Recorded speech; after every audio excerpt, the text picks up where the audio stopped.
that's a good question. You know, there's been so many great moments here. Our first really bold win. I take a lot of pride in that there because it was a position. I was coaching the defensive back when we beat Georgia in that bowl game. Our first win there. It's a little bit of, kind of like out of the box for me as being a receiver and a receivers coach, and then flipping over and coaching the secondary and winning that game. Those type things, tells me and encourages other people that, hey, when you make a change in something, you go forward and dive into it, and good things do happen when you make changes. So that one kind of sticks out, and then obviously all the other, major wins stick out, to me. But here's a new year. Coach Walters and I talk a lot. It's a new assignment. I call it a new assignment. It's not a job. It's a new assignment this year in 2025. I got a whole totally different group, and really excited about these guys. And I'm going to pour on into them and make those guys the best they can be. How much buy-in have you seen from these new guys, Coach? A lot of buy-in. Those guys, when you get guys over extra, don't want to leave. After workouts, want to stay out there and catch jugs, catch extra throws, work on a little bit more of a route detail.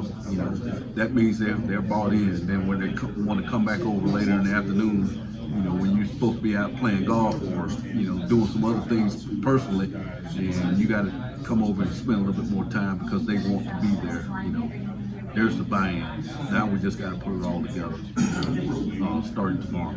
Coach Ross talked about blank slate kind of being a common theme. Is that the same in the case of the wide receiver room? And what do you think each of them to stand out? Well, I think day by day they just got to get better and better. They've done them. They put in the work in the weight room. I think those guys got to understand there's going to be a competition with the whole group. There's 8, 9 guys that could vie and step up and be starters. We're starting with Marcus Burke, DJ Black, Dwayne Thomas was kind of listed as our starter, but there's easily, you can see Wade Charles, Chris Dormicant, CJ Jenkins, Riddell Richardson, Jordan Bridgewater. Any of those guys can pop up, have a great camp and move up into the playing rotation. So, right now everybody's got a clean slate. That's across the board for all our guys. Quarterbacks also. You got to start somewhere. Somebody's going to emerge. Same thing with the receivers. Coach Beckton, with that in mind, you mentioned that like maybe those previous practices leading up to this were more physically based. You see more of a mental challenge now coming in as we get to football proper. Is that kind of what we're hearing here?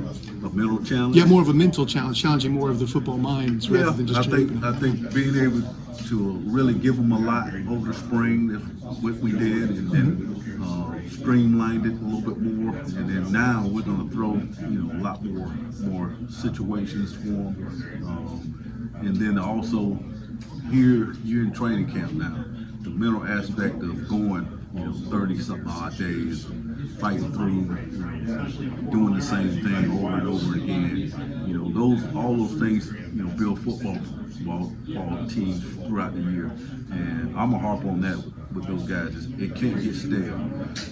Football is a mental, tough game, and as soon as you step out on that football field, you gotta basically erase any problems, erase anything that was going that happened the day before, and go out there and step with a great attitude. And we can't waste opportunities this year, and that's part of the mental makeup that we got to try to improve on as a receiver group.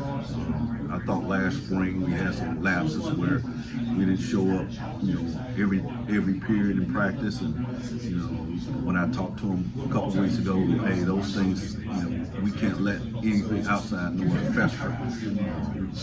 We step in this building, it's all football, and you can deal with other things after. How's 2016 season influence what you are hoping to do this time around, given in terms of the progress goals? Every year I've been doing this for a long time. There's a new season. Every season takes its own life. if you put in the work in the spring, you put in the work in the summer, and you put in the work in the training camp, it's going to dictate, how the season goes. So we take each game here around here with Coach Frost, one game at a time, and we're not going to look past, our first opponent. First day is tomorrow. We're going to tackle that. We're going to rise and conquer, and tackle that first day, and then tackle the next day. And then first game, we're going to tackle Jacksonville State, then we're going to move on to the next week and teach. So that's the approach we're going to have. Is anyone in the wide receiver room exhibiting like team-wide leadership qualities so far? Like, who's anyone stand out in terms of that so far? Yeah, Speedy has kind of emerged, and then as of late I've watched DJ Black kind of emerge a little bit more. Marcus is kind of a quiet leader. I think the program helped those guys emerge and give us a little bit more confidence in being leaders, of a football program as a receivers unit.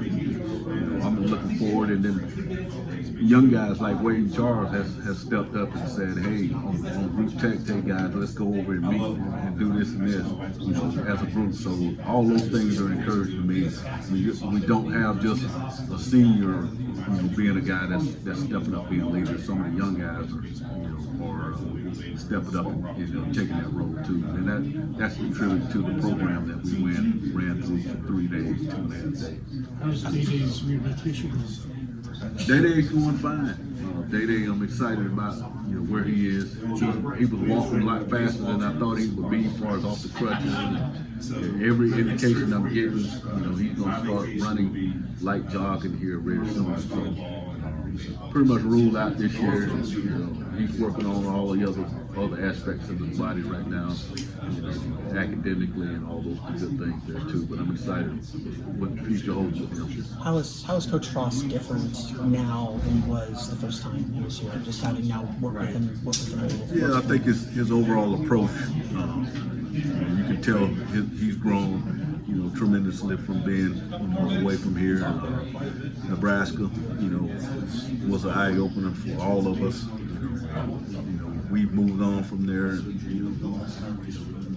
One of the things that, as a coach and in this profession, the Lord puts you in certain situations, and it's always a test. And if things don't go well, we try to look for blame why it didn't go well. And I think we learn from things that don't go well and try to improve on them. I think Coach Frost has done that, tremendous job. He's assembled a great staff, and we're excited to go to work for him. Some of the things that made him Scott Frost hadn't changed.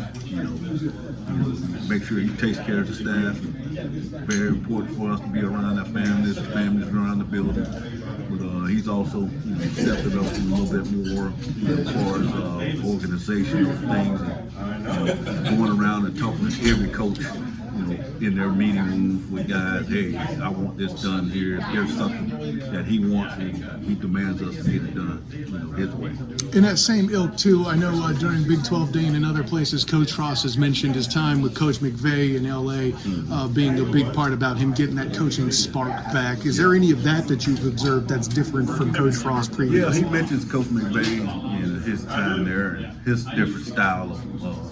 And him and McVay are probably very similar. Very young guys, very smart. Too smart for for sometimes for some things. But I think he's learned. Hey, you got your football, and then you got your family aspects of things, and then also, I can see just being around for what he took Coach McVay, being a part of every. You're the head coach and you're the play caller. Understanding, being a part of what the receivers are doing, understand what the O-line is doing, understanding what the D-line is doing, secondary, the whole situation, special teams, spending more time with each group as a staff, and being around the players a lot more has really resonated with me. It is funny you say that too, because Coach Cohen over in Jacksonville is another McVay product, and I see similarities in that same fashion that you were talking about. That it's really fascinating. So I just was curious what you saw here in this environment. Yeah, it's amazing how sometimes God puts you in situations to kind of learn from, and I think that was a great situation for him. Mysterious ways, right, Coach? That's right. Coach, you talk about DJ Black emerging as a leader. He's going to be in a situation where the school he came from doesn't exist anymore. This is in the process of shutting down. What has it been like to kind of see him come from that situation, and how have you seen that kind of impacting how he kind of leads or how he plays that side? I think DJ, I've learned DJ over, it's been a 6-month, learning process with him and him learning me and learning this around here. I think he's really grown since he's been here. DJ has a, extensive background from, being in South Carolina as a walk-on. Nobody really wanted him, going to Limestone, having to prove himself. Now coming here, having to prove himself again. I think he's got a chip on his shoulder. So my job is to make sure that chip, doesn't get in a situation where it's going to affect him in the field, where he presses a little bit too much. I want him to go out there and play, the DJ Black, be relaxed out there and let God give him the ability to take over. Thank you very much, Coach. No problem.